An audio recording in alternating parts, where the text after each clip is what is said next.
Assalamualaikum warahmatullahi wabarakatuh. Innal hamdalillah nahmaduhu wa nasta'inuhu wa nastaghfiruh wa na'udzu billahi min syururi anfusina wa sayyiati a'malina may yahdihillahu fala mudhillalah wa may yudlil fala hadiyalah. Asyhadu an la ilaha illallah wahdahu la syarikalah wa asyhadu anna Muhammadan abduhu wa rasuluh. Ya ayyuhalladzina amanu ittaqullaha haqqa tuqatih wa la tamutunna illa wa antum muslimun. Amma ba'du.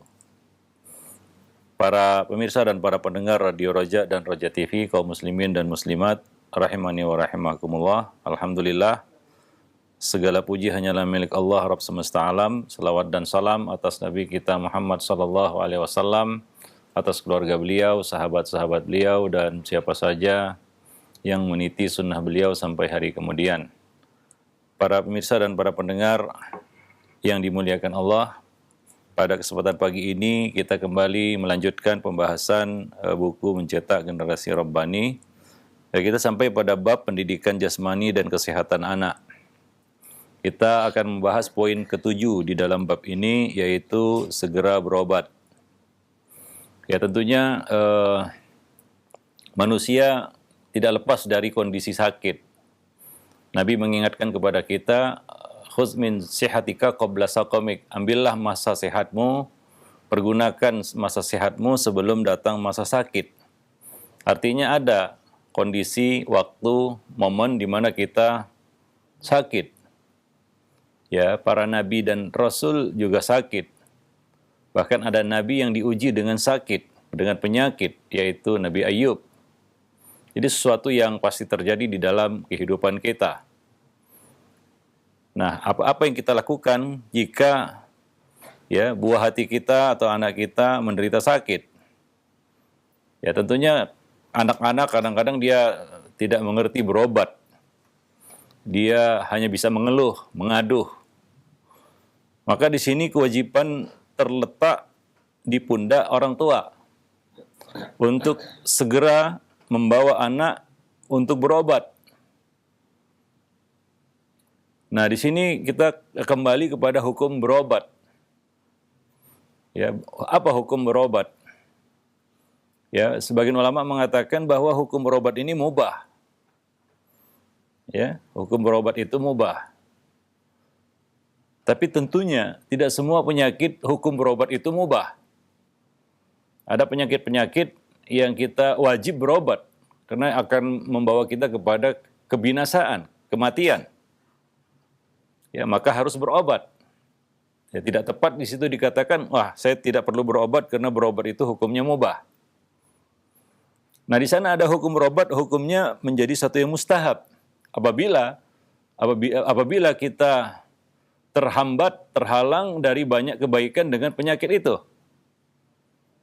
Yang mana apabila kita sehat, banyak kebaikan-kebaikan yang bisa kita lakukan. Maka di sini hukum berobat dianjurkan, ditekankan. Nah, di sana ada hukum berobat itu mubah. Ya, sebagian penyakit tidak mengapa kita biarkan, kita lebih memilih tawakal kepada Allah Subhanahu wa taala, mengharap pahala dari penyakit yang kita derita. Ada penyakit yang sifatnya seperti itu. Ya, maka di situ ya mungkin kita bertawakal kepada Allah ya dengan penyakit yang kita derita mungkin adalah lebih baik, menggugurkan dosa-dosa kita. Nah, demikian. Jadi ada perinciannya di dalam hukum berobat ini. Tidak semua penyakit dipukul rata hukumnya berobat terhadap penyakit itu mubah. Karena bisa menimbulkan salah persepsi ya di tengah-tengah kaum muslimin.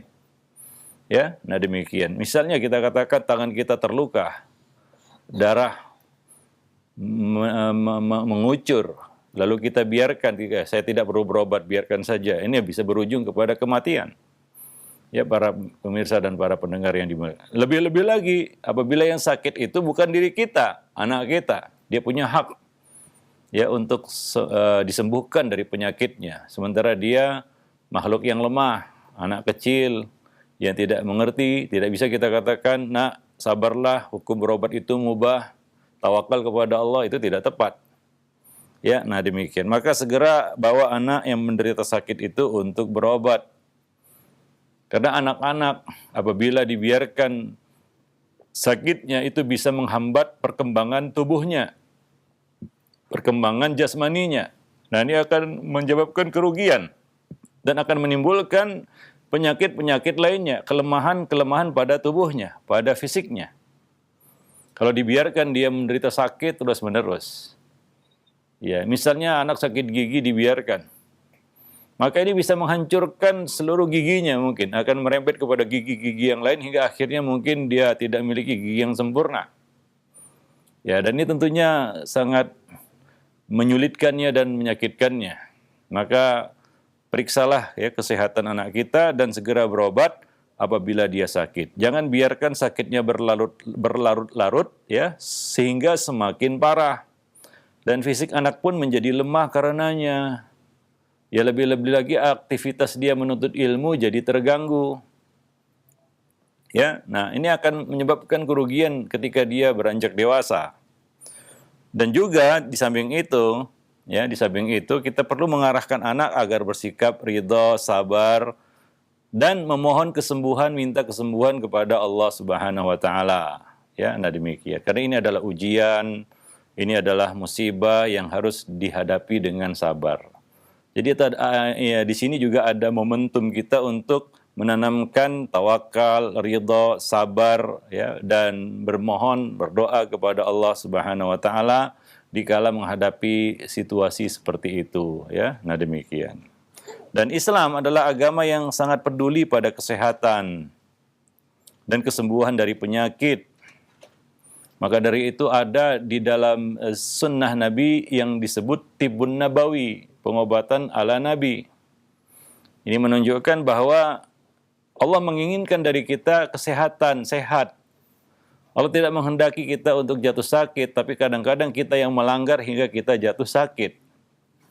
Dan kalau kita lihat dan kita teliti, sunnah-sunnah Nabi SAW sehari semalam, seperti yang sudah kita bahas di dalam buku Panduan Amal Sehari Semalam, itu semua mengarahkan kita kepada hidup sehat. Mulai dari menjaga kebersihan, menjaga kesehatan tubuh, ya misalnya bangun pagi, tidak tidur pagi, ya, menghindari ya hal-hal yang sia-sia yang bisa menyebabkan mudarat pada tubuh kita. Misalnya cara makan dan lain sebagainya.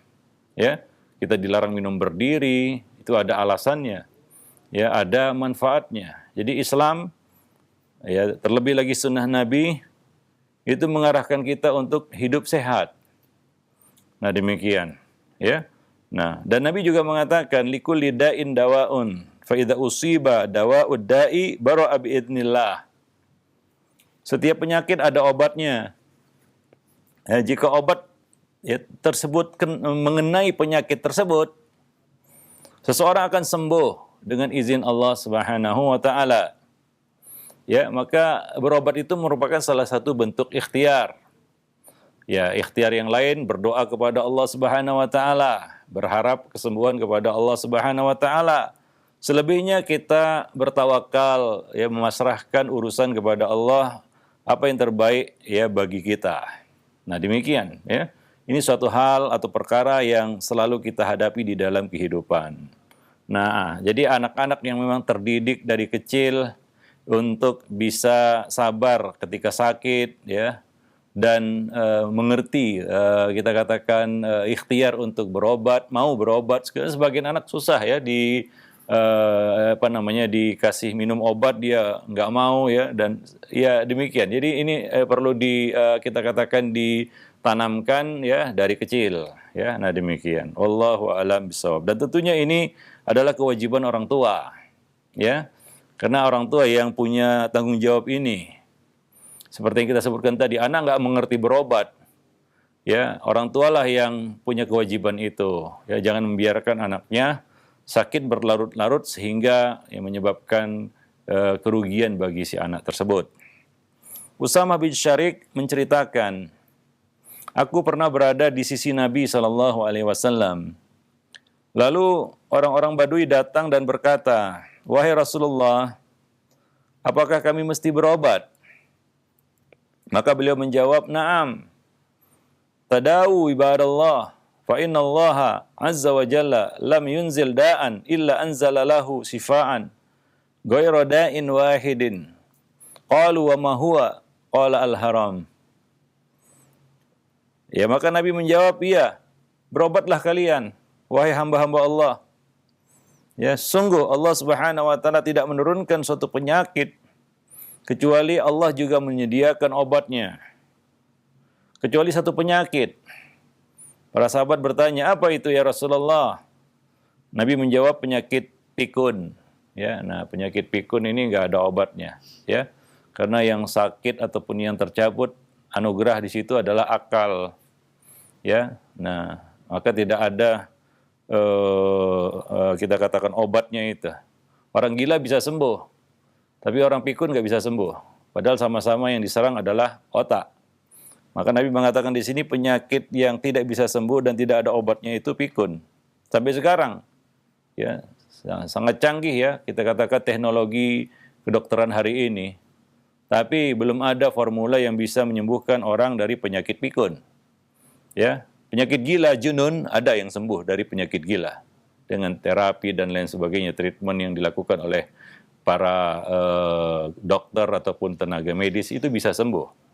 Ya, nah anak penyakit autis saja bisa berkurang atau bahkan bisa hilang autisnya. Tapi pikun nggak bisa. Ya, pikun tidak bisa. Nah ini adalah salah satu tanda nubuat Nabi SAW ya. Ya sampai sekarang demikian canggih ya ilmu pengetahuan, penyakit pikun belum ditemukan obatnya. Nah demikian. Dan memang tidak akan ditemukan obatnya. Karena memang itu adalah salah satu ya musibah yang Allah berikan kepada orang-orang yang dikehendakinya. Maka dari itu kita berlindung dari penyakit pikun ya, berlindung dari penyakit pikun. Ya Nabi selalu dan senantiasa berdoa, Allahumma inni a'udzubika minal haram. Ya Allah, aku berlindung kepadamu dari ya penyakit pikun ini. Dalam hadis yang lain, zikir pagi dan petang ini disebut sebagai su'il kibar, masa tua yang buruk, yaitu masa pikun. Ya, para pemirsa dan para pendengar yang dimuliakan Allah. Nah juga, ya di samping berobat, satu hal yang perlu dilakukan adalah pencegahan. Ya. Nah, ada yang mengatakan pencegahan itu lebih baik daripada pengobatan. Ya kita harus ya membiasakan anak dengan pengobatan ataupun obat-obat nabawi. Ya, yang itu semuanya adalah tindakan preventif ataupun pencegahan. Ya supaya tidak mudah jatuh sakit. Ya, kekebalan tubuh, imunitas tubuh itu bisa meningkat. Ya. Nah, untuk menghindari ya jatuh sakit. Karena ada anak yang disebut penyakitan jadinya, yaitu gampang sakit, sedikit-sedikit sakit, sedikit-sedikit sakit. Nah, ini mungkin karena ya kita katakan tindakan pencegahan dari penyakit tidak dilakukan.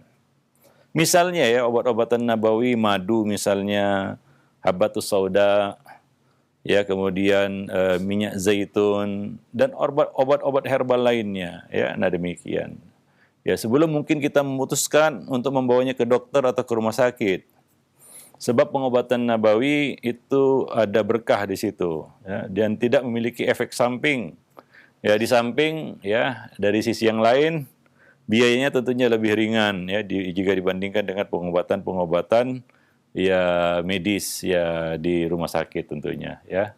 Nah demikian wallahu alam. Tapi semua ikhtiar harus kita tempuh ya untuk meraih ya, mendapatkan kesehatan itu. Nah, jadi ya perlu juga kita menjaga kesehatan. Demikian juga ya mengajak anak untuk ya berolahraga. Nah, ini akan kita sebutkan nanti salah satu kita kata treatment untuk ya menjaga kesehatan itu adalah dengan berolahraga. Nah, jadi pencegahan itu lebih baik tentunya. Ya, maka cukupkanlah gizi anak. Itu adalah salah satu hak anak. Ya, dalam hal ini orang tua tidak boleh pelit ya untuk mencukupi gizi anak. Dengan alasan nak belajar hidup zuhud ya. Lalu dia dikasih makan apa adanya gitu, tidak bergizi ya, tidak tidak cukup baginya. Nah, ini tidak boleh. Ya, coba lihat ya, Allah Subhanahu wa taala memberikan hak menyusui 2 tahun bagi seorang bayi. Ya, 2 tahun hak bayi untuk disusui. Demikian juga ketika dia di dalam kandungan, ya Allah Subhanahu wa taala memberikan hak bagi ibunya untuk tidak berpuasa. Demi janin juga, demi perkembangan janin. Karena kalau ibunya puasa tidak makan mungkin terganggu ya perkembangan janin itu. Demikian pula hak menyusui 2 tahun. Ini juga untuk perkembangan si bayi. Maka dari itu, ya kita kata mencukupi gizi anak itu adalah sesuatu yang perlu dilakukan oleh para orang tua. Bahkan ini adalah salah satu kewajiban mereka. Karena mereka juga berkewajiban untuk menjamin perkembangan jasmani, fisik, ya anak-anak mereka. Ya, janganlah mereka meninggalkan anak-anak keturunan yang di'afan, khafu alaihim, ya, yang lemah, yang mereka khawatir atas mereka. Nah ini dari semua dimensinya, bukan hanya sisi rohani lemah, tapi juga sisi jasmani. Ya maka cukupilah gizi anak. Kalau kita punya rezeki, jangan pelit. Maka ketika ada seorang istri yang mengadukan kepada Nabi tentang suaminya yang pelit, Nabi membolehkan ya istri ini untuk mengambil harta suaminya untuk kebutuhan dirinya dan anaknya dengan cara yang ma'ruf, itu tidak berlebih-lebihan. Ya untuk mencukupi kebutuhan anak-anaknya dan dirinya. Ya Nabi mengizinkan itu. Jadi Islam sangat memperhatikan ya kita katakan perkembangan anak secara jasmani juga, bukan hanya rohani ya. Satu sisi mungkin kita lupa itu ya, bahwa perkembangan jasmaninya juga merupakan kewajiban orang tua untuk memperhatikan apakah ada yang salah atau ada penyakit bawaan misalnya yang perlu disembuhkan, ini kewajiban orang tua. Ya, nah demikian. Wallahu a'lam bishawab. Nah kemudian ya termasuk tindakan preventif adalah menjauhi penyakit menular.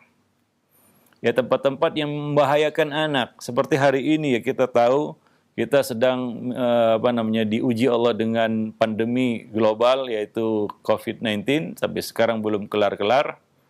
Ya, hingga dengan alasan itu sekolah diliburkan sampai sekarang ya karena ini bisa membahayakan anak.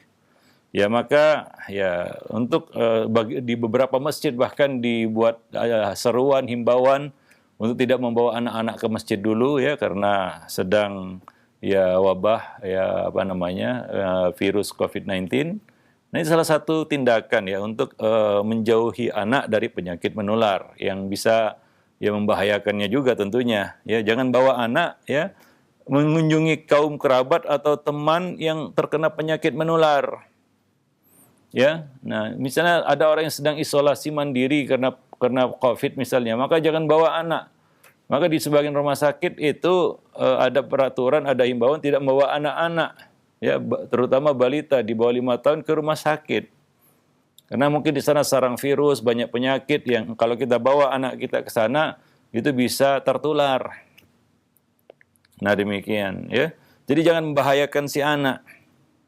Ya anak tidak seperti orang dewasa, ya mungkin kemampuan tubuhnya untuk menahan virus-virus yang masuk itu lemah, ya maka ya kita menjaganya, ya ini merupakan kaidah kesehatan dari Nabi Shallallahu Alaihi Wasallam. Nabi SAW bersabda, la yuridanna mumridun alal musih. Jangan sampai orang sakit menulari orang yang sehat. Itu jangan dikumpulkan, jangan digabungkan antara orang yang mumrid dengan musih. Yaitu dikumpulkan dalam satu tempat. Ya, karena bisa menulari orang yang sehat. Ya, kita yakin bahwa penyakit itu menular dengan izin Allah.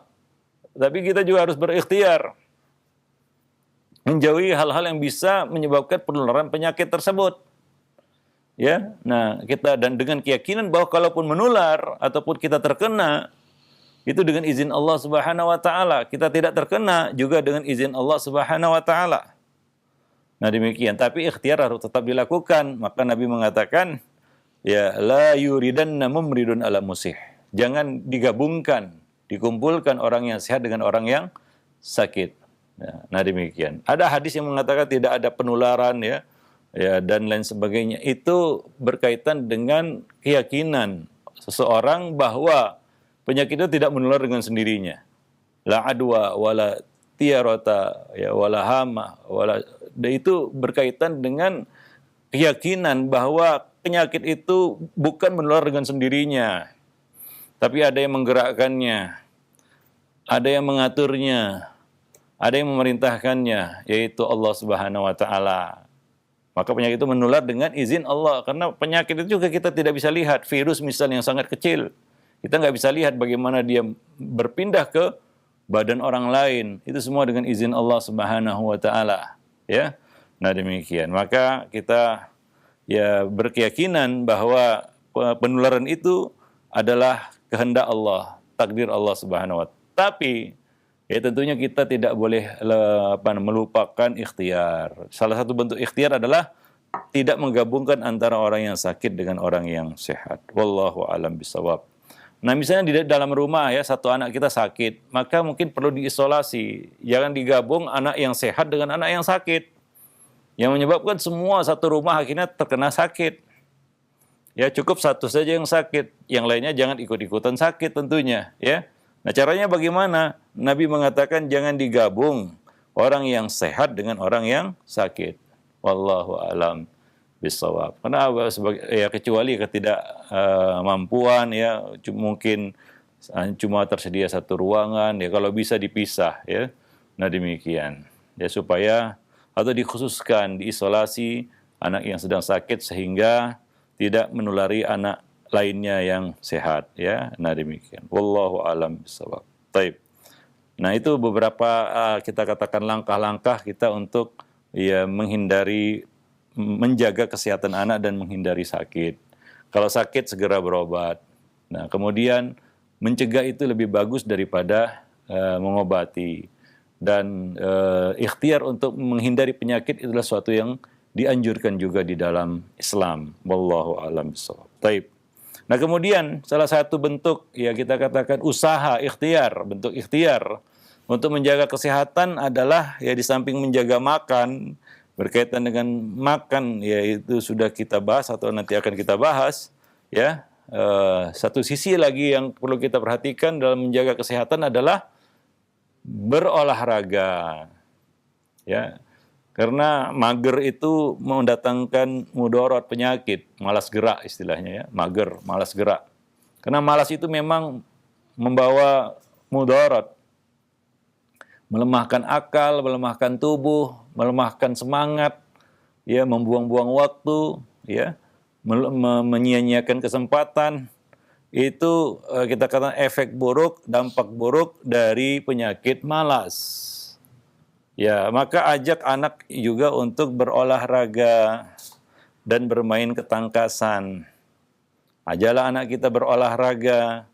Sebab al-mu'minul qawi khairun wa ahabu ilallah minal mu'minid dha'if.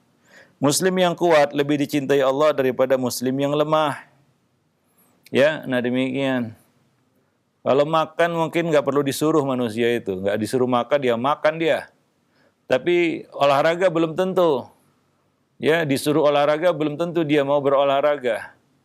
Apalagi nggak disuruh. Ya, mungkin malas akan lebih mendominasi hidup kita daripada kita beraktivitas. Para pemirsa dan para pendengar yang dimuliakan Allah. Maka berolahragalah bersama mereka. Kadang-kadang anak itu kalau disuruh olahraga sendiri dia nggak mau, dia nggak ngerti. Ya, harus dibimbing, diajak ya sehingga dia mau berolahraga bersama. Ya, bermain bersama mereka. Ya, Nabi juga melakukan itu. Kadang-kadang Nabi berkejar-kejaran dengan mereka, dengan anak-anak. Ya, meladeni permainan mereka. Itu Nabi SAW. Dan beliau tidak merasa jatuh kehormatan dengan melakukan hal tersebut kepada anak-anak, bersama anak-anak. Para pemirsa dan para pendengar yang dimuliakan Allah. Ya, nah demikian. Biarkan pula mereka bergerak dan bermain bersama teman-temannya. Ya. Ya, bahkan jika memungkinkan ada perlombaan ketangkasan di antara mereka. Ya, Rasulullah SAW pernah melewati para sahabat di lapangan sedang memanah ya. Ya, sedang memanah, maka beliau memberi semangat kepada mereka dan berkata, "Urmu wa ana ma'akum yakullikum." Ya, panahlah ya. Sesungguhnya aku bersama kalian semua. Ya, bentuk kita katakan motivasi dan dorongan moral kepada mereka. Ya, nah demikian. Demikian juga beliau mengizinkan orang-orang Habasyah bermain tombak di areal masjid dan membiarkan Aisyah untuk melihatnya. Dan beliau bersabda berkata, teruskanlah wahai Bani Arfidah. Ya, nah demikian. Dan pakar kesehatan sepakat bahwa olahraga itu amat baik untuk menjaga kesehatan dan tumbuh kembang anak. Di samping itu, banyak nilai positif yang diperoleh dari kegiatan olah fisik ini dan olah ketangkasan, apalagi bagi anak-anak itu ya. Ya, nah demikian. Ya, di samping dia melakukan aktivitas lainnya seperti belajar dan lain sebagainya, dia perlu ya berolahraga juga.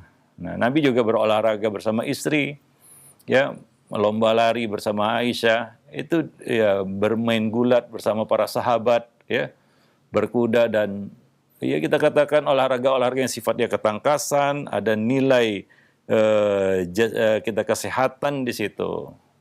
Ya para pemirsa dan para pendengar yang dimuliakan Allah. Apalagi ya kita yang sudah berusia 40 tahun ke atas, ya olahraga itu adalah suatu yang mungkin perlu dilakukan. Apalagi olahraga-olahraga yang sifatnya kardiovaskular, yaitu menjaga kesehatan jantung. Ya, bukan olahraga prestasi di sini ya. Ya, yang kita maksud dengan olahraga di sini bukan untuk tujuan prestasi, enggak. Tapi untuk menjaga kesehatan, itu berbeda. Ya, nah demikian. Jadi, ada beberapa nilai positif yang diperoleh dari olahraga ini. Di antaranya adalah pertama nilai jasmaniah. Ya.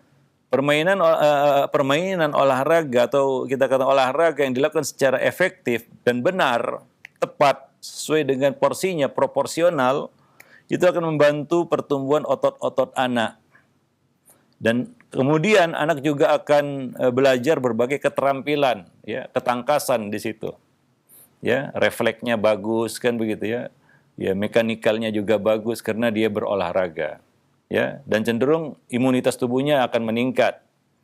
Ya, nah dia lebih kebal untuk menghadapi ya kita katakan berbagai macam penyakit-penyakit yang beredar di luar. Ya, tidak rentan terkena sakit. Nah, demikian. Yang kedua, nilai pendidikan. Jadi pilihlah olahraga yang punya nilai pendidikan. Contohnya memanah, ya, kemudian berkuda, berenang, ya, itu yang diajarkan Nabi. Ada manfaatnya, ada nilai pendidikan di situ. Ya, nah, ya seperti belajar berenang, ya perlu ya. Kadang-kadang kita menghadapi suatu situasi yang kita harus berenang. Ya, bagaimana kalau kita tidak bisa berenang, pasti jelas tenggelamnya begitu ya. Nah, demikian. Jadi ada nilai pendidikan di situ. Jadi pilih olahraga yang ada nilai pendidikannya. Nah, demikian. Ya, jadi melalui permainan olahraga, anak bisa belajar mengenal banyak hal yang terkait dengan kita katakan sarana dan prasarananya. Ia juga belajar mengenal bentuk dan warna, ukuran sebuah benda yang dijumpai di dalamnya, ya, dan hal-hal lain yang mungkin dia sebelumnya tidak ketahui. Nah, demikian ya. Nah, jadi ada nilai pendidikan dari olahraga itu. Kemudian nilai kemasyarakatan. Ya, ini sebagian olahraga ada yang dilakukan bersama-sama. Ya, ya sebagai contoh misalnya ya bergulat ya nggak bisa sendiri ya. Bergulat sendiri, gulat sama siapa kan begitu ya. Ada dua orang di situ ya. Kalau berkuda, berenang mungkin bisa sendirian. Ya, tapi ya kita katakan bergulat itu nggak bisa sendirian itu ya. Nah, apalagi sekarang ini banyak ya kita katakan olahraga-olahraga yang dilakukan secara ya kita katakan jamaah. Misalnya seperti main bola atau main futsal atau bulu tangkis atau lain sebagainya yang ya banyak juga kita temukan di pondok-pondok pesantren ya. Nah, itu kan membangun kebersamaan, ada nilai kemasyarakatan di situ, ada interaksi dengan orang lain di situ ya. Belajar sabar, belajar jujur, ya belajar ya memahami orang ya. Ya melalui kegiatan olahraga tersebut ya. Nah, kalau kita dulu SD main kasti istilahnya. Itu kan satu kelas mainin semua kan begitu ya. Nah, mungkin generasi tahun 70-an, 80-an ya. Olahraga wajib di sekolah itu dulu main kasti itu ya. Nah, demikian. Wallahu a'lam bishawab.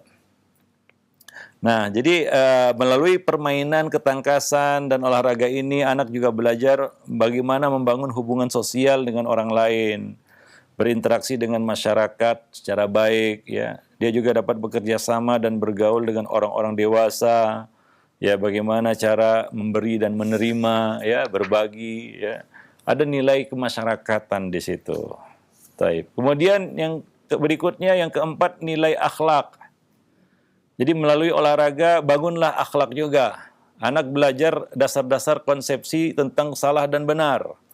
Ya, dia juga belajar untuk adil, jujur, amanah, menahan diri, sabar, dan ya menjunjung nilai-nilai sportivitas. Nah demikian. Artinya kalau dia kalah bisa nerima, kalau dia menang dia menghormati yang kalah. Begitulah ya membangun kita katakan nilai-nilai akhlak di situ. Ya melalui olahraga. Maka ketika olahraga, anak-anak itu juga diperhatikan. Ya jangan muncul justru akhlak yang buruk. Ya dari olahraga tersebut. Karena kita ingin dari olahraga itu muncul akhlak yang baik, ya, kebersamaan, kemudian mau menolong orang, kan begitu ya, menghibur yang kalah misalnya, menghormati yang kalah misalnya, ya bersikap sportif kalau kalah, dia berada di pihak yang kalah, mengakui keunggulan orang lain. Ini adalah nilai-nilai akhlak yang bisa kita bangun dari olahraga. Nah demikian. Jadi sehat jasmani dan juga sehat rohani. Nah demikian. Kemudian nilai kreativitas. Yang kelima, dari olahraga kita berharap muncul nilai-nilai kreativitas. Ya, karena ini adalah permainan ketangkasan. Anak akan mengekspresikan potensi-potensi kreatifnya. Ya, serta mengeksperimenkan atau menguji cobakan gagasan-gagasan itu dalam benaknya. Muncul ya kreativitasnya. Ya, karena kan kadang-kadang bagaimana ini kalau misalnya memanah bagaimana bisa tepat gitu ya, dapat skor 10 misalnya atau 9 misalnya. Jadi dia akan ya kita katakan membangun ya, kita katakan kemampuannya untuk berkreasi. Nah, itu dengan berolahraga salah satunya. Ya, wallahu alam bisawab. Karena banyak hal-hal yang bisa dia pelajari di situ. Kemudian yang ke-6 adalah nilai personalitas. Jadi melalui permainan ketangkasan, anak juga menyingkap banyak hal yang mengenai personalitas, yaitu jati diri. Mengenal dirinya sendiri, ya, seperti mengetahui kemampuan dan kecakapan dirinya, ya, dengan cara berinteraksi dengan teman-temannya yang lain, ya, membandingkan mereka dengan dirinya, begitu. Ya, dan dia mengetahui potensi yang ada pada dirinya. Di samping itu dia akan belajar menghadapi berbagai persoalan dan mencari solusi untuk mengatasinya. Ya, nah demikian ya. Nah, jadi itu ya kita katakan nilai-nilai positif yang kita bisa ambil dari berolahraga. Salah satunya nilai personalitas ya. Dia membangun jati dirinya sebagai pribadi muslim ya dengan berolahraga tersebut ya, dengan olah tubuh tersebut. Wallahu a'lam bishawab. Kemudian nilai kuratif. Ya, jadi melalui permainan ketangkasan anak bisa menghilangkan ketegangan, ya, stres yang kerap melahirkan berbagai keterbelengguan dan kemandekan berpikir. Oleh karena itu kita mendapati bahwa anak-anak yang berasal dari keluarga yang penuh belenggu, perintah dan larangan hanya membuat anak-anak stres. Ya, artinya kecil nggak bahagia, tua menderita begitu ya, ungkapan sebagian orang. Jadi ya ini salah satu hal yang perlu ya dimunculkan dari olahraga, yaitu membuat relaksasi pada dirinya, jiwanya. Ya, ini nilai kuratif yang bisa kita ambil di situ. Nah, jadi anak kadang-kadang tertekan batinnya, merasa tertekan karena dipaksa ya oleh orang tuanya untuk terus belajar, ya, mengerjakan ini dan seabrek tugas-tugas sehingga kadang-kadang dia jadi penat. Kadang-kadang dia mau teriak nggak bisa, dia mau protes nggak bisa karena kecil. Ya, maka berilah ya porsi untuk ya melepaskan ya stres ataupun kita kata kemandekan ataupun keterbelengguan ini dengan berolahraga. Ya, olahraga dapat dijadikan sebagai salah satu sarana terbaik untuk menghilangkan ya kita katakan tekanan-tekanan psikis ini ya, dan juga untuk menghilangkan permusuhan di antara anak-anak. Ya, nah ini nilai kuratif yang bisa kita ambil dari berolahraga. Wallahu a'lam bisawab. Jadi itu ya kita katakan fungsi dan faidah mengajak anak beraktivitas olah tubuh, olah ketangkasan atau olahraga. Di sana ada hal yang dianjurkan seperti memanah, berkuda, berenang, ya, bergulat, ya. Nah, di sana ada yang sifatnya mubah, ya. Nah, olahraga tentunya ya tidak dilakukan dengan cara melanggar perintah Allah, ya, misalnya olahraga dengan membuka aurat atau berolahraga dengan mencoba berbaurkan antara pria dan wanita, ini tentunya tidak dibenarkan. Atau olahraga-olahraga yang ekstrim dan membahayakan, ini dihindarkan, dijauhkan dari anak-anak. Ya, maka pilihlah olahraga yang mengandung nilai-nilai positif, tidak melanggar syariat, dan ada nilai-nilai yang bisa kita ambil di situ seperti yang kita sebutkan tadi. Wallahu a'lam bishawab. Nah, demikian para pemirsa dan para pendengar yang dimuliakan Allah. Ya, kajian kita pada kesempatan pagi ini mudah-mudahan bermanfaat. Ya, lebih dan kurang saya mohon maaf. Aqulu qauli hadza astaghfirullah li wa lakum wa lisairil muslimin innahu huwal ghafurur rahim. Nah, baik. Syukran jazakallahu khair.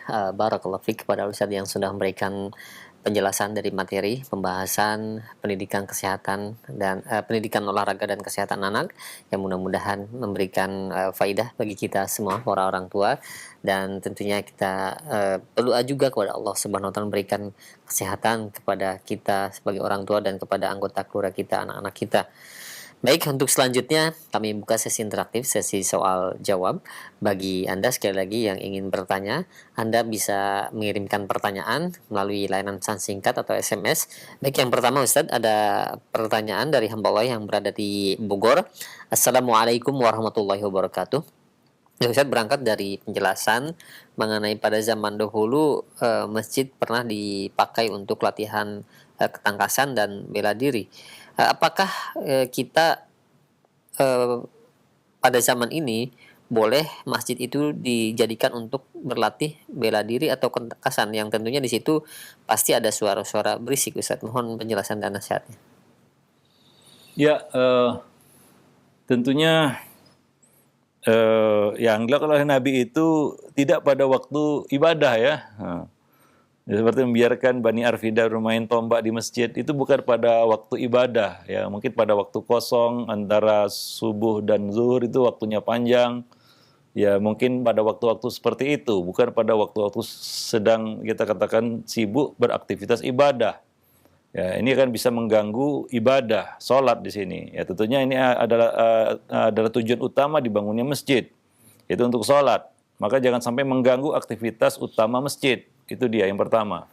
Yang kedua, masjid dulu dan sekarang berbeda. Dulu lantainya tanah pasir, ya. Nah, jadi kalau dulu sholat dengan memakai sandal bisa masuk masjid, karena lantainya pasir, ya. Kalau sekarang berbeda. Ya, untuk menerapkan itu di masjid sekarang hari ini membawa masuk sandal mungkin akan viral di media sosial, kan gitu, ya. Atau dianggap negatif ataupun pelecehan, kan begitu, ya. Nah, jadi ya tentunya ini tidak bisa dilakukan di masjid hari ini, ya, seperti yang kita sebutkan tadi, ya. Maka mungkin bisa dilakukan di luar, di halaman masjid, ya, seperti yang banyak kita lihat sekarang hari ini, ya. Ada memanah di halaman masjid, ya, pada waktu-waktu tertentu tentunya, ya, misalnya setelah subuh atau pada waktu duha yang tidak mengganggu aktivitas masjid. Ya, jadi boleh itu, ya, jadi tidak jadi masalah karena masjid adalah tempat berkumpulnya kaum muslimin dan beraktivitas. Nah, tapi tidak mengganggu aktivitas utama. Misalnya contohnya ada taklim, ya, di masjid itu ada taklim. Kebetulan ada jadwal taklim misalnya. Maka jangan ditimpa dengan kegiatan memanah di situ, kan begitu, ya. Nah, ini akan mengganggu karena ada skala prioritasnya. Ya, sholat itu utama. Kemudian tempat untuk menuntut ilmu, majelis taklim itu yang kedua. Yang selanjutnya ya silakan untuk pelaksanaan hukum hudud juga. Para masjid juga digunakan Nabi untuk meletakkan tawanan juga. Ya, tapi itu tidak mengganggu. Ya, kita katakan tujuan utama dibangunnya masjid, yaitu untuk sholat. Wallahu a'lam bishawab. Ya, tentunya juga dengan menjaga, ya, kita katakan kehormatan masjid, ya. Nah, seperti, ya, tidak mengeluarkan suara berisik, kan begitu, ya, mengganggu tetangga masjid atau juga mengotori masjid dan lain sebagainya. Itu yang harus dijaga. Wallahu a'lam. Berangkat dari situ Ustaz, bagaimana jika ada anak-anak yang misalkan di luar waktu sholat, mereka ada pengajian, tapi anak-anak yang lainnya berlarian ke sana kemari membuat, kebisingan gitu ya. Atau tidak ada pengajian tapi dia dibiarkan bermain di dalam masjid, lari ke sana kemari. Tapi di luar waktu sholat apa kita biarkan atau bagaimana sih? Iya, tentunya yang ideal adalah memberikan tempat bermain untuk anak ya. Ya, karena sebagian anak melakukan itu karena dia tidak dididik oleh orang tuanya bahwa masjid bukan tempat untuk bermain-main seperti itu, kan begitu ya. Nah, ada tempat bermain bagi anak-anak mungkin di luar dan di tempat di sekolahnya atau di tempat lain begitu ya. Nah, ini mungkin perlu ya diberikan pengertian kepada para orang tua di sini ya. Nah, kadang-kadang orang tua itu tidak bertanggung jawab. Dia lepas anaknya bermain dan masuk ke dalam masjid. Kadang-kadang merusak kita katakan properti yang ada di masjid, kan begitu ya. Kaca pecah atau kita katakan masjid kondisi sekarang tidak sama dengan kondisi dahulu ya. Ya misalnya permadaninya ataupun karpetnya jadi berantakan ya, atau alat-alat yang ada di masjid jadi rusak. Nah ini tentunya tidak baik ya. Tentunya ini orang tua yang harus bertanggung jawab memastikan anaknya tidak membuat keonaran dan kerusakan di masjid. Anak tidak salah sih, dia sendiri ghairu mukallaf. Ghairu mukallaf artinya tidak berdosa dia. Ya, nah yang berdosa adalah orang tua yang lalai. Itu yang menanggung dosanya. Anak nggak berdosa karena dia ghairu mukallaf, dia juga nggak tahu. Ya, maka orang tua yang harus punya kesadaran dan punya tanggung jawab penuh terhadap anak-anak mereka. Wallahu a'lam bishawab. Baik. Iya. Baik, terima kasih banyak Syukran jazakallahu khair atas jawaban Ustaz. Ya demikian. Dan selanjutnya ada pertanyaan. Ya Ustaz, anak saya mengikuti salah satu bela diri. Tapi ada yang mengganjal di hati di mana ketika aturan saling memberi hormatnya itu dengan membungkuk. Bahkan saya lihat di salah satu cabang olahraga bela diri juga hormatnya itu sampai ada yang sujud Ustaz. Bolehkah dilakukan hal seperti itu? Ya, ini pertanyaan yang bagus. Ya, untuk olahraga khususnya bela diri ya. Kita harus berhati-hati karena ada beberapa hal yang menyimpang ya dari syariat Islam. Tadi kita sudah singgung secara umum bahwa olahraga itu jangan mengarah kepada hal yang negatif ataupun dilarang syariat seperti buka aurat, campur baur dengan laki-laki dengan wanita ya. Ya dan sejenisnya. Termasuk di dalamnya adalah adanya unsur-unsur ibadah agama lain ya. Misalnya ada unsur ibadah agama di luar Islam ya. Seperti ada unsur yoga mungkin ya, atau ya mengosongkan pikiran atau itu kan tidak ada di dalam Islam ya. Nah, dan juga membungkuk tadi disebutkan ya, ataupun rukuk sujud itu tidak boleh dilakukan kecuali kepada Allah Subhanahu wa taala. Maka pilihlah olahraga ataupun bela diri secara khusus di sini ya yang aman begitu ya.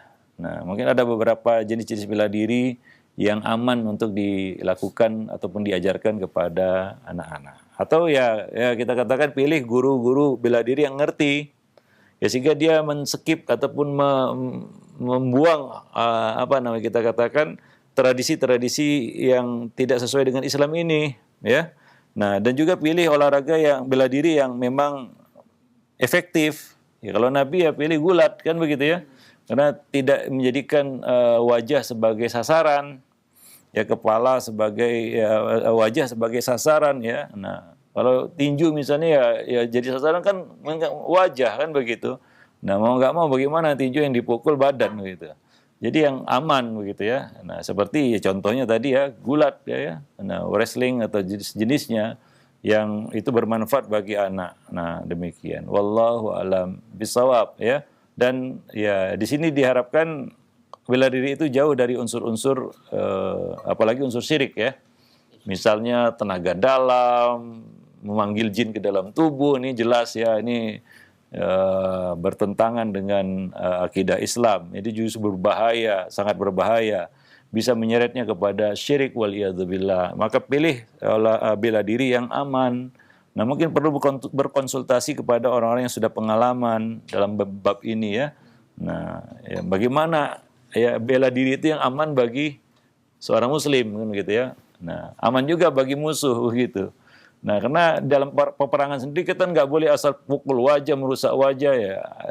Kalau olahraga yang dipilih Nabi yaitu gulat, ini jauh dari hal semacam itu. Tapi mematikan juga, artinya kalau digunakan secara betul itu bisa mematikan juga, artinya melumpuhkan musuh. Nah, gulat itu ya. Nah, demikian. Wallahu alam bisawab. Jadi secara efektif olahraga bela diri gulat itu mungkin bisa mengalahkan jenis-jenis olahraga bela diri lainnya. Yang seperti kita ketahui ya, yang punya basic dasar gulat itu mungkin dengan mudah menaklukkan orang yang punya basic misalnya tinju atau sejenisnya dengan kelas yang sama begitu ya. Ini membuktikan bahwa bela diri gulat itu ada alasan kenapa Nabi pilih itu.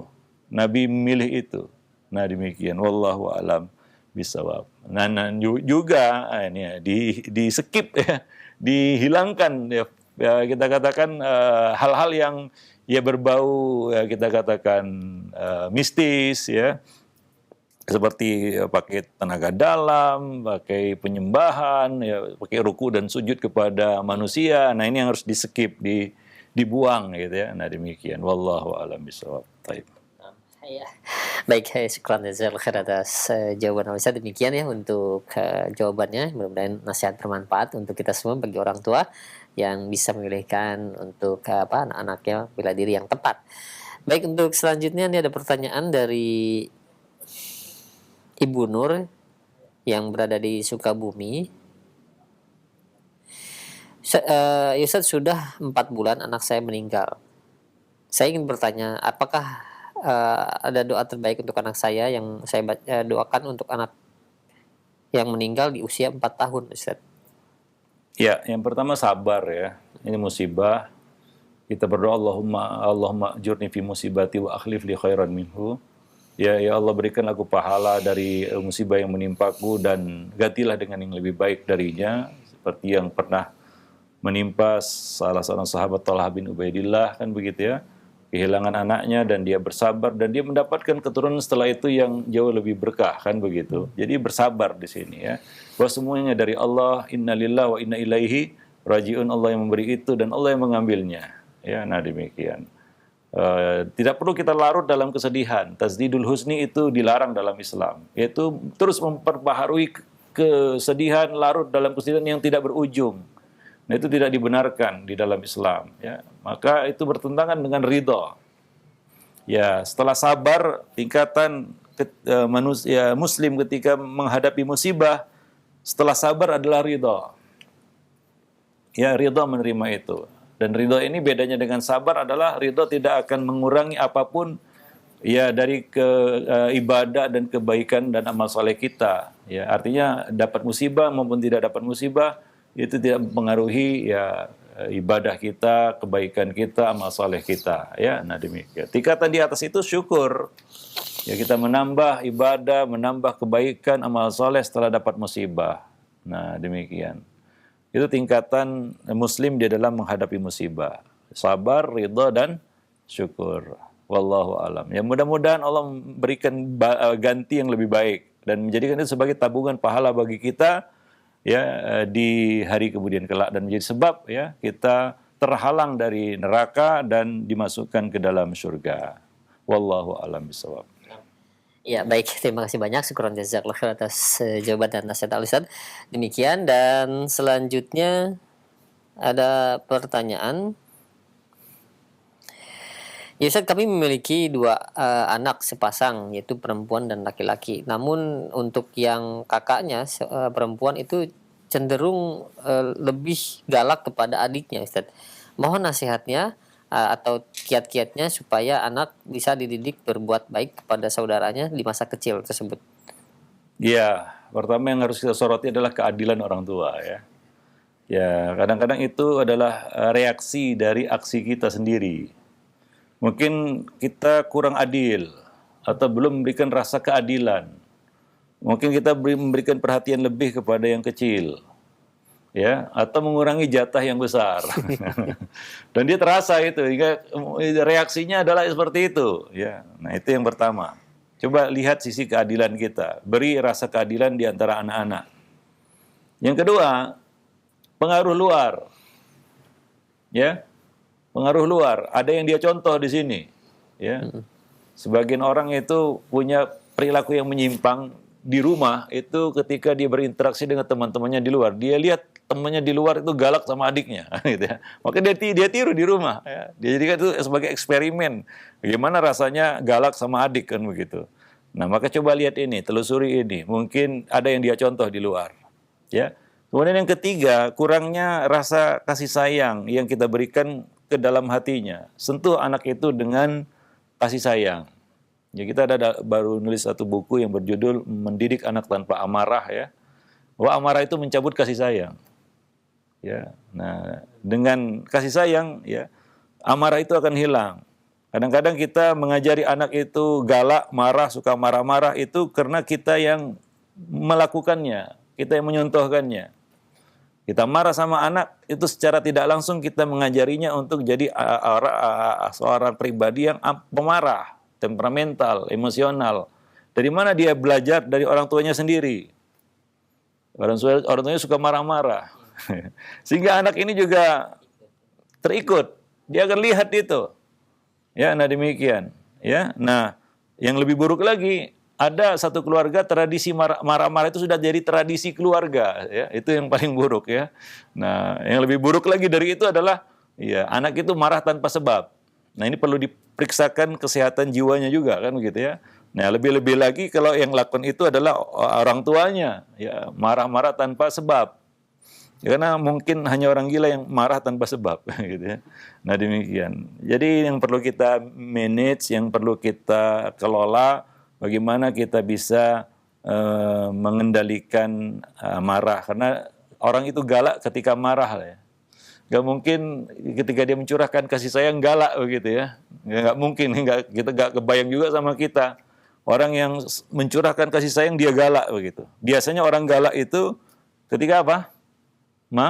Marah, ya muncul galaknya, kata-katanya galak, kasar kan begitu ya ketika marah. Nah ini mungkin yang membuat anak itu bersikap galak seperti itu kepada saudaranya atau kepada adiknya. Nah demikian. Wallahu a'lam bishawab.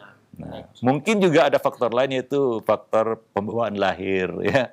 Nggak ada dia contoh siapa-siapa, orang tua juga nggak menyontohkan itu kepada anak kan begitu ya, tidak ada ketidakadilan di dalam perlakuan mereka, tapi itu ada pada dia, mungkin itu adalah pembawaan lahir. Ya ada sebagian orang membawa hal-hal negatif ya di dalam dirinya ketika lahir. Nah ini tugas orang tua. Ya, jangan salahkan siapa-siapa, jangan salahkan anak juga kan begitu ya. Ini sesuatu yang dia datang dengan itu, yang ini ada semacam PR yang Allah beri kepada orang tuanya. Nah ini dikasih seperti ini, gimana cara ngatasinya? Nah seperti itu ya. Nah demikian. Jangan katakan, nah inilah ini niru kakeknya ini, nanti tersinggung kakeknya ya. Nah ini niru neneknya ini, ya, niru bapaknya, niru. Ya, jangan dikambing hitamkan seperti itu. Itu ujian dari Allah. Ya tugas dan PR bagi kepada orang tua untuk menyelesaikan masalah itu. Itu kalau ya sifat itu dia bawa lahir. Mungkin ada seperti itu. Jadi lihatlah beberapa kemungkinan tadi, coba ditelusuri dan dicarikan solusinya. Wallahu a'lam bishawab. Nah demikian pertemuan kita pada pagi ini, mudah-mudahan bermanfaat. Aku qouli hadza, astaghfirullah li wa lakum sairil muslimin, innahu huwal ghafurur rahim.